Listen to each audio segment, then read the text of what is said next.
معانا waan iloobe adeer dola ayaa i siiyey cunto aad u badan waa kuwan qayb ka mid a khudaartii aan soo guray maanta heer sare waaw way badan tahay 12 baradho macaan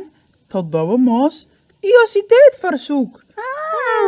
sidee baanu qabsan karnaa Nay. kaliya haddii aabbaha halkaan joogi lahaa isagaa guddoomiye ah oo si dhaqso cadaalad ah u qaybin lahaa ها aabahay wuxuu dhahaa isku dhufasho haddaad isticmaasho waad xisaabin kartaa intee waxaad u diyaarin kartaa dad koox ah adigoo isticmaalaya qaybin waxaad si cadaalad ah u qaybin kartaa alaab dadka dhexdooda laakiin jawaas ma taqaanaa sida qaybinta loo adeegsado aniga idin baraya isku dhufasho iyo qaybin ka soo qaad haddaan ku darno tirada 99 haddaan dhammaanteen rabno hal qori imse qori baan u baahannahay 1 2 3 4 qori sax iyo mid kaste hadduu rabo 2 qori 5 6 7 8 qori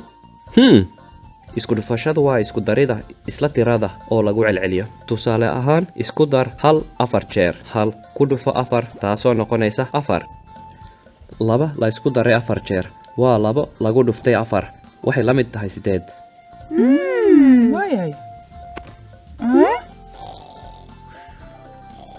haddaba hadday afarteena xalkan jooga mid kasta uu rabo 8 laamood imise laamood ayaan haysanaa si guud aad ayay u adag tahay in la xisaabiyo ka soo qaad hadday yihiin 8 baradho macaan haddaba imisaa nagu filan 32 marka lagu dhaho cunto xisaabi isla markii aad taqaanaa miya waayahay